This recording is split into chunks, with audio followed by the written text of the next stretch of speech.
بەڕێز دکتۆر شاخەوان عەبدوڵڵا جێگری سەرۆکی پارلەمانی عێراق لە ڕێی هێڵی تەلەفۆنەوە ڕاستەوخۆ لە بەغداوە لەگەڵماندایە. دکتۆر شەو باش، سپاس بۆ بەشداریکردنتان لەگەڵمان. دەمەوێت بزانم ئێوە کەرکووکین، ئەوەی ئێستا لە کەرکووک ڕوودەدا چییە؟ بۆچی ڕوودا و ئاکامەکەی چێ و بەرەو چۆ دەچێت؟ شەو باش کاک حاکم، بەداخەوە ئەوەی کە ئەمڕۆ ڕوویدا بۆ هۆی ئەوەی خوێنی کۆمەڵە گەنجی ئەمە بەڕێژێت و ئێمە لە ماوەی چەند ڕۆژی ڕابردووە کۆمەڵێک کۆبوونەوەمان ئەنجام داوە، کۆمەڵێک پەیوەندی لەگەڵ سەرۆک وەزیرانی عێراق، لەگەڵ فەرماندەی ئۆپەراسیۆنەکان، لەگەڵ وەزارەتی بەرگری عێراق و لەگەڵ جەنابی سەرۆک بارزانی ئەمڕۆ و ڕۆژانی پێشووتر بە بەردەوام جەنابیان پەیوەندی کرد و لەسەر خەت بووینە و پێش پەیوەندیەکەی جەنابەت بە نیم ساعت دوایین تەلەفۆنی بینی من سەرۆک وەزیران کە ئەمڕۆ سێم پەیوەندی تەلەفۆنیە لەسەر مۆزوعی کەرکووک کە چۆن وا بکەین وەزعی هێور بکرێتەوە و پێشتری نیشانەکانم لەمەڕ بەکارهێنانی چەک و فیشەک لە دژی خەڵکی مەدەنی بەکارهێنا و وتی لێکۆڵین سەر و بابەتە ئەەکەم و کێ دەستی لەو مۆزوعەیە هەبێ سزای ئەدەین و نەشی شاردەوە کە دەستێک هەیە لە دەرەوەی دەستگا ئەمنیەکانی کەرکووک هەوڵی ئەوەدا کە خەڵکێک شەهید بکات بۆ ئەوەی کە فیتنەکە گەورەتر ببێتەوە. ئەوەی کە ئەمڕۆ ڕوویدا دەکرا ئەگەر خۆپیشاندانە تەنزیم بکرایە بە شێوەیەکی منەظەم بکرایە ڕاستە من ئاگداری ئەو خۆپیشان بەڵام مانای ئەوە نییە کە ئەو گەنجانی خۆمان لێ بەجێ بێڵن مادام خۆپیشاندانیان کردووە داوایان لە یەکەمدان بەخۆیان بگرن و ئەو داوایانەی ئەوان ئەمڕۆژ تاکید لەسەر کرایەوە کە ناکرێت وەلا لەگەڵ سەرۆک وەزیران زۆر بە سەراحەت و تێش گەیشت لەو پەیامەی من کە ئەوەی کە لەوێ دەکرێت خەڵکێکە هی حەویجە و ڕەشاد و ڕیاض و دوێنێ گەنجەکانیان ئێمەیان تیرۆرە کرد بەعوە ناسیفە بە سواری مفەخەخە بە دەمانچەی کات ئەمڕۆ بێن لە ناوڕاستی گەڕێکی کوردیە ئیستیفزازی خەڵکی ئێمە بکەن و قسە بە پێشمەرگە بکەن و بە قیاداتی ئێمە بکەن ئەمە لای گەنجەکانی ئێمە قبوڵ نیە. ئەمەم لەگەڵ بەڕێز سەرۆک وەزیران دووپاتەوە پێش نیم سەعات ئەو داوای لێکردی هەموو ئەوان نازانم بەڵام هەوڵ بدرێدان بە خۆیانە بگرن و خەڵکێک هەیە لە دەرەوەی معلوماتیەکانی لە دەرەوەی دەستگاامەکان دەیانێت دەستەوان بۆشین. پێش کەمێ قسەم لەگەڵ خۆپیشاندەران کردیان تەقەمان لێکەن لەگەڵ فەرماندەی عملیات دیواجەبار قسەم کردتم هەموو تەقە و گرژیەک لە دژی خۆپیشاندەران ڕائەگری هێزەکانە دوورە خەیتەوە لەوان و تەحملی مەسئولیاتێکی هەر ئێستا فەرمانەکەن هیچ جۆرە تەقەیە نەکەون نەشتەریشیان باش بۆی کە بتوانین خۆپیشاندانەکە ئاراستەیەکی مەدەنیانە بگرێتە بەر و خوێنی گەنجی ئێمە بە فیرۆنەوە ئامانجەکەش بەجێ بێت کە سەرۆک وەزیران هەتا ئەم لەحزە لە بڕیاری خۆی پەشیمان نەبووێتەوە بڕیارەکەشی ئەوەیە کە هێزی چەکدار لە ناو شارەکان نەمێنێ و ئەو بارەکەیە باش بگەڕێتەوە بۆ پارتی دیموکراتی کوردستان و ئەو جادەش ئەکەنەوە و هەوڵە دەین ئاسایشی ئەو شارە بپارێت. باشە کاک دکتۆر شاخەوان ینی هێزە عێراقیەکان با تۆزێ بەڕاشکاوانە قسە بکەین ئەوە 5 ڕۆژە ئەوانی پێیان دەوترێ جێرە شێوێن ڕێگر خۆ ئەوانە هەمووی ئەو عەرەبانن کە بەجزداشا و عەگالەوە هاتوون و ڕێگاکەیان گرتووە 5 ڕۆژە هێزە ئەمنیەکان لە گوڵ کاڵتریان بەوە نەوتۆ پاراست وشیانن. پێدوانیە ئەم ڕەفتارەی هێزەکانی عێراق بە سوپای بە حەشدی شەعبی بە هەموو هێزە ئەمنیەکانی تر ڕەفتارێکی داگیرکارانە و دژی کوردبوون و کوردستانیە؟ منی شۆک و خۆی بە سەراحەت جوابەت دەدەمەوە. خەڵکێک هەیە لەگەڵ ئەو بڕیاری سەرۆک وەزیران نییە و خاوەن نفوذ و دەسەڵاتیشە لە ناو حکوومەتی عێراقی و پێگەیان هەیە هەوڵ ئەدەن ئەوان بڕیاری سەرۆک وەزیران جێبەجێ نەکرێت ینی بە هەر شێوەیەک بێت ئەوانەی کە لەوێن خەڵکیەکەن ینی ئاگەریان پرسی داوای هەویان لە پێم لەگەڵ سەرۆک وەزیران باس کرد وتم دە کەسیان کۆ بکەرەوە ئەگەر لەو دەکەسە کەسێک هەوێی کەرکووکی لە دیفانا بوو من ئامادەم کە بەڕاستی بۆ هەر بابەتێک وتمانە خەڵکێکن هی کەرکووک نی دەرەوەی کەرکووک لە دەرەوەی کەرکووک هێنراون بەناو شار ئەویش باش ئەزانێ وەکو من ئەزانێ زانێمەوە ئەزانێت کێ هانیانەدا ئەزانی کێ لە پشت ئەوە بۆیە لەگەڵ ئەوانەشا لە گفتوگۆیە کە لە پشت ئەوانە وهانیانەدەن وەگەم لاحەزەت کرد ئەمڕۆ هەندێک لەلایەنە سیاسی عەرەبیەکان لە ئەنجامی ئەو گفتوگویانی لەگەڵ ئێمە لەگەڵ تراجعیان کرد هەندێکیان بە شێوەیەک تر لە بەرەوەی کە لە بیدایەوە گەرم بوون ئێستا چۆن ڕووی خۆیان سی بکەنە باسییانەوە کە لە ڕێگای دادگاوە بێەوە ڕێژدەرا بڕیار بدات و ینی هەوڵەکان بۆ ئەوەن کە سنووردار بکرێ ئەو جیهانی کە لە دژی ئەو بابەتن بۆی کە بڕیاری سەرۆک وەزیران سەر بگرێت ینی ئەمە زۆر بە سەراحەت خەڵکێک هەیە لەگەڵ ئەوە نییە هەدەفەکەش تەنها بارگای فارسی نییە ئەوان پێیان وایە کە ئەمە لەم منتیقا ئەم بارگایە بوونی بۆ ئەوان بوونیان بارگایە لەوێ نەمێنێت هیچ هێزێکیان لەو منتیقە نامێنێت بە پێچەوانەوە ئەمە بڕیاری سەرۆکوەزیرانە نەک ئەو بارگە هەموو بارگاکانی تر لە ناو شاری کەرکوک دەبێت دەربچێت وێستا حەشدی شعبی بەدوای بارگەکردن لەدرەوەی کەرکوک نەک ئەو بارگە تەواوی بارگا سەربازی و ئەمریکان لە کەرکوک نامێنن و ئەم بارگای ئێستا نەقڵە بێچێتە شوێنی فەرقەی 11 یعنی ئەمە بڕیارە و دراوە هەموو تەختی کراوە هەموو ئیجراعات کراوە وەگەشتە قۆناغی کۆتایی شتێک نییە کە پاشگەز بوونەوەی لێ بکرێت بۆیە گەنجەکانی متەحمل بکەن هەتا ئەوەی کە بتوانین بە شێوەیەک ئەو هەدەفەی کە هەمانە شارەکە عسکەرتارێت نەهێڵین و بکەنە شارێکی مەدەنی جوان.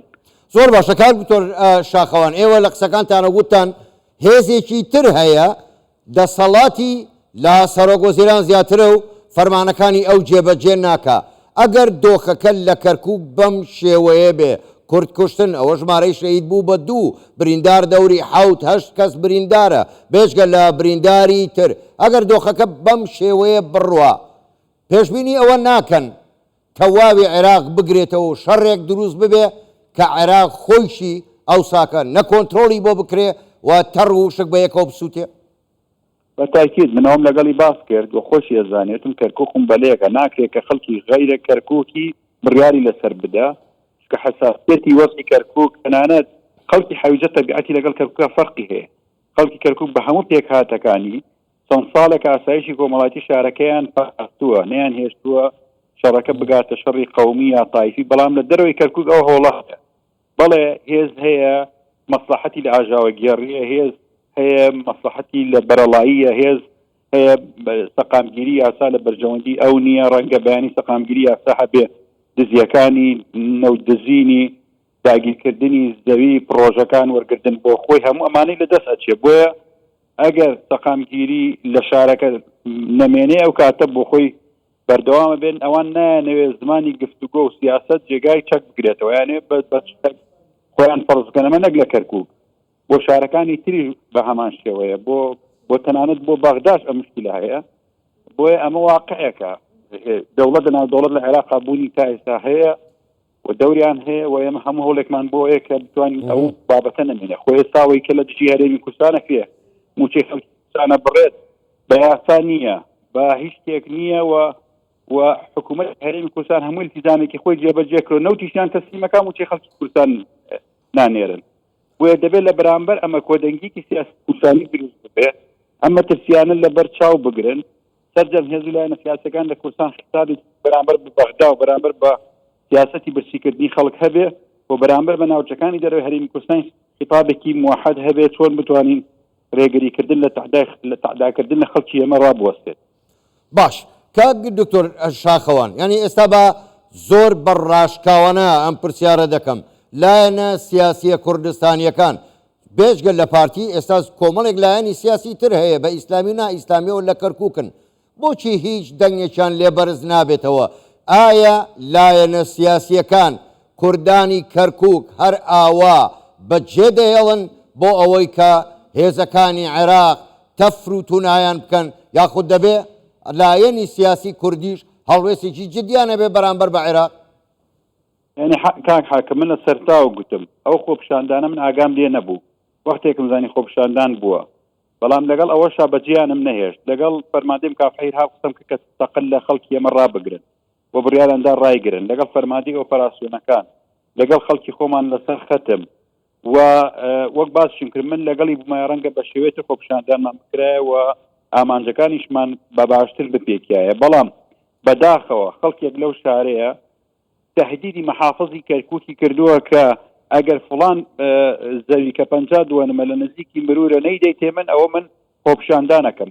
باشە ئەوە 6 ساڵە تعدا لە کوردی ئەو شاراکرێ تۆ غیابی لە هەموو قەرارێکی ئیداری و ئەمنی لەو شارە بۆ هەڕەشێ خۆپشاندان ناکەی بەڵام هەڕەشێوە کە ئەگەر فڵان زەوی بۆ من نەبێ بۆ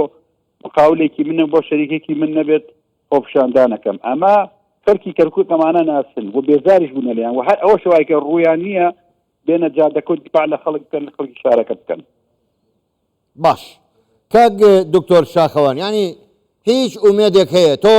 ئاماژەت بە کۆمەڵێ مەسەلەی تریشدا ئەوە چەند مانگە یاسای بودجە بە هەموو کەم و کوڕیەکانە بە هەموو پێشێلکاریەکانی دەستوریەوە دەرچووە بەڵام ئامادە نین قوتی خەڵکی کوردستان بدەن شایستە دارایەکانی خەڵکی کوردستان بدەن پێدوانە با بەڕاشکاوانە ئەم شەو قسە بکەین چونکە خوێن ڕژاوە کوردی کەرکووک ئیهانەت دەکرێت سوکایەتی پێ دەکرێت پێدوانە ئەنفالێک بەڕێوەیە ئەوانەی سەرانی عێراق ئەم جارە سەدام حوسێن بە هەموو جەبەروتی خۆی 182,000 کەسی ئەنفال کرد ئێستا ئەمانیانەوێ 6 ملیۆن کورد ئەنفال بکەن بۆچی لەو ڕاستیە تێناگەن کاک حاکم ئەوەی کە ڕوو ئەدا غەریب نییە بەلای منەوە بە تایبەتی من کە 2 ساڵ لەدام و لەگەڵ حکوومەتانەیە گردوایەکانەیە بووینە ئەوەی کە ئێستا لە حکومە هەمان ئەوەیە ئەو دەسەڵاتەیە کە 20 ساڵە حکمی عێراقەکە و زۆر محاولەمان کرد حکمێکی تر بێتە جێگای سەری نەگرت ئەمان خۆ قوتی خەڵکی کورسانیان بڕی خۆ هێرشیان کردووە سەر هەرێمی کوردستان و مەبدەئی شەراکەت و تەوافق و تەوازنیان لا بردووە ئەمانە هەمووی ئەزانی و بەنسبەت خەڵکی کورسانیش من باسم کرد حکوومەتی هەرێمی کوردستان هەموو التیزامێکی لەسەر بوو جێبەجێی کرد نەوتەکەی تەسلیمیان کردەوە موچە نانێرن بڕوا بکە هەموو ئەم بابەتە بە یەک قەرارێکی کوردستانی هەموو حزبەکان خۆپیشاندانێکی 1 سەعاتی بکەن لە هەرێمی کوردستان لە دژی برسیکردنی خەڵکی کوردستان لەلایەن حکوومەتی عێراق دوو بەیانی موچەکەیان بۆ دێ بوجەشیان بۆ دێ بۆیە عێراق بۆتە وڵاتی خۆپیشاندان و دەنگبەرزکردنەوە ئەوەی دەنگی نەیات و بێدەنگ بێ وەکو ڕازی حسابی بۆ کە ئەو استقلالی لە عێراق هەیە بێدەنگی کوردە کورد بچووکتری حرەکە بکە هەموو ئەو استقلالی کە هەیە ئەو سەرمایهدارانی بەرەو عێراق دێن نابێت بۆیە دەبێ ئێمە مەسجێک بە عێراق بدەین لە کێشەکانی تر با اختلافمان هەبێ بەڵام دەبێ هەمومان کۆدەنگی لەسەرەوەی موچەی خەڵکی کوردستان دەبێ بنێرێ بەغدا ناکرێ ئەوها خەڵک باسی بکرێ ئەم سیاسەتی باسیکردنێک دەبێت کۆتایی پێ بێ ئەنی ناکرێت لایەنێک بەتەنیا خۆی بە خاوەنی کوردستان بزانێ بڕە بە دوای موچەیە و لایەنەکانی پێش 5 ڕۆژ پڕاتر دواخرا موچەی خەڵکی کوردستان 5 ڕۆژ 10 ڕۆژ دواکەوت هەرچی حەزبێ هاتە سەر شاشە ئەمە حکوومەت نییە ئەوە 2 مانگە موچەی خەڵکی کوردستان نەنێردراوە کەچی بێدەنگ ڕاستی ئەمانە دەبێ هەڵۆسەی لەسەر کرد دەبێ خەڵکی کوردستان لەسەر ئەمانە بێتە جواب کاک دکتۆر شاخەوان دوا پرسیار ئەگەر زۆر بەڕاشکاوانەش وەڵام دێتەوە من سوپاست دەکەم دەمەوێت ئەم شەو هەموو پرسیارەکانمان بەڕاشکاوانە بکەین و وەڵامەکانیش بەڕاشکاوانە وەربگرینەوە بۆ خۆ دەزانی پارتی دیموکراتی کوردستان گەورەترین هێزە لە هەرێمی کوردستان و لە عێراقیش هێزێکی سەرەکی بوو لە پێکهێنانی ئەم حکوومەتە و وا ڕێکەوتنە سیاسیەکان لەگەڵ چوارچێوەی هەماهەنگیش بەڕای ئێوە دوای ئەم هەموو زوڵمە دوای ئەم هەموو داگیرکاریە دوای ئەم هەموو سوکایەتیە کاتی ئەوە نەهاتووە پارتی دیموکراتی کوردستان لە پرۆسەی سیاسی عێراقی بە یەکجاری بکشێتەوە تەمەنەوە یەکێکە لە خیارەکان بەڵام خیارەکان دەبێت خیاری کوردی بێ بۆی کە پەیامەکەت بگەێنی بۆی بە قووەتر دەبێت خیاری کوردی بێت هەموو حزبە کورسانەکان لەگەڵ پارتی دیموکراتی کوردستانە بەیەکەوە بڕیارێک بدەن لەسەر ئەوەی کە حکوومەتی عێراق دەبێت سەرێک لەگەڵمانە ئەگەر تۆ بوژەی ئێمە نادیت و مافی ئێمە پێشێ لەکەیت و مادەی 130 ناکەیت و تعدا لە خەڵکی ئێمە بکەین بوونی ئێمە لەم حکوومەتە مانای چییە و ئێمە بەردەوام مانشەقێت بە حکوومەتی بدەین و حکوومەتەکە تعدا لە خەڵکی ئێمە و لە مافە دەستوریەکانی ئێمە بکە بۆیە ئەو کارتە دەبێت زۆر باش کاتێکی کوردستانی زووش بەکار بێت زۆر باشە زۆر بەڕێز دکتۆر شاخەوان عەبدوڵڵا جێگری سەرۆکی پەرلەمانی عێراق لە بەغداوە لە ڕێی تەلەفۆنەوە لەگەڵمان بووی سوپاس بۆ بەشداریکردنتان لەگەڵمان شەوتان باش